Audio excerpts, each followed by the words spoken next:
Geopolitik lebih dari sekedar persaingan memperebutkan wilayah, atau dengan kata lain, geopolitik adalah cara untuk melihat dunia. Geopolitik bukan hanya soal negara yang bersaing dengan negara lain. Ada banyak situasi atau dengan kata lain persaingan wilayah lebih luas daripada praktik negara. Geopolitik telah dipahami lebih dari sekedar perang. Ini juga dapat mencakup konflik rasial di dalam kota, pembatasan pergerakan perempuan di lingkungan tertentu dan pada waktu tertentu, atau diplomasi atas emisi gas rumah kaca. Dengan kata lain, geopolitik bukanlah milik negara, individu, gerakan protes, organisasi non-pemerintah seperti Greenpeace, teroris, dan perusahaan swasta semuanya terlibat dan selalu dalam penguasaan wilayah dan karenanya telah berjuang untuk mewakilinya dengan cara tertentu. Mengikuti Gilmartin dan Kaufman tahun 2004, geopolitik adalah praktik ganda dan representasi ganda dari berbagai wilayah. Geopolitik bekerja untuk mencapai tujuan mereka, tetapi peluang keberhasilan dan bentuk strategi mereka sebagian bergantung pada konteksnya. Mereka tidak memiliki kebebasan memilih, tetapi mereka memiliki pilihan. Mereka juga tidak bertindak dalam ruang hampa geopolitik, namun mereka membuat perhitungan berdasarkan agen lain. Mari kita lihat 3 contoh. Keputusan Iran mengenai pengejaran persenjataan nuklir dibuat dalam perhitungan kekuatan negara lain. 2 di antaranya juga kekuatan nuklir, Israel dan Amerika Serikat. Keputusan Tony Blair untuk memberikan dukungan militer bagi invasi Irak 2003 dan tugas kepolisian pasca perang dibuat setelah memperhitungkan tanggapan anggota pemerintah, parlemen, partai buruh, dan pemilih Inggris.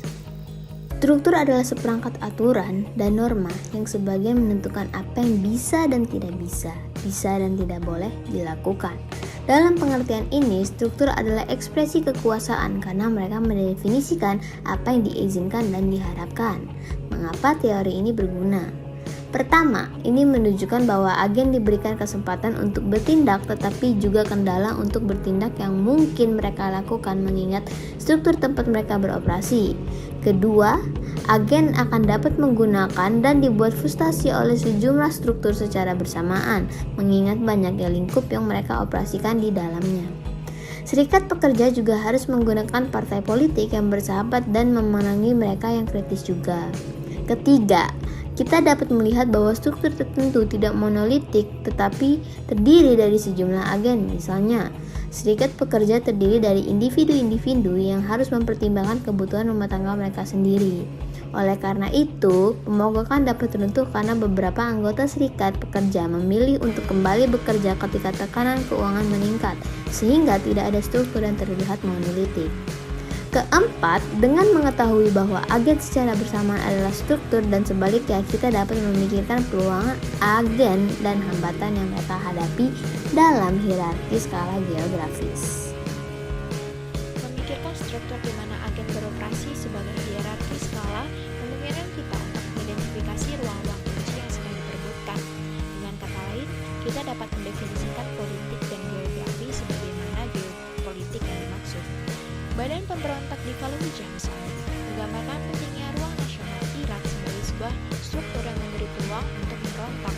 Kemampuan pemerintah Irak untuk membatasi agen pemberontak sebagian merupakan fungsi dari struktur geopolitik global, terutama kehadiran global yaitu Amerika Serikat. Akhirnya, kita harus menekankan bahwa struktur adalah produk dari agen. Sebuah kelompok pemberontak dan pasukan keamanan dibuat oleh tindakan anggotanya, dan tindakan kelompok pemberontak dan pasukan keamanan berperan dalam membuat ruang nasional. Kesimpulannya adalah, pertama, agen tidak dapat bertindak secara bebas, tetapi mereka dapat membuat pilihan. Kedua, agen bertindak. Cara suatu negara mengorientasikan dirinya terhadap dunia disebut geopolitik kode. Dari buku Taylor and Flynn, tahun 2000 halaman 62, setiap negara di dunia mendefinisikan kode geopolitiknya yang terdiri dari 5 utama perhitungan. Yang pertama, siapa sekutu kita saat ini dan potensial. Yang kedua, siapa musuh kita saat ini dan potensial. Yang ketiga, bagaimana kita dapat mempertahankan sekutu kita dan memelihara sekutu potensial. Yang keempat, bagaimana kita bisa melawan musuh kita saat ini dan ancaman yang muncul.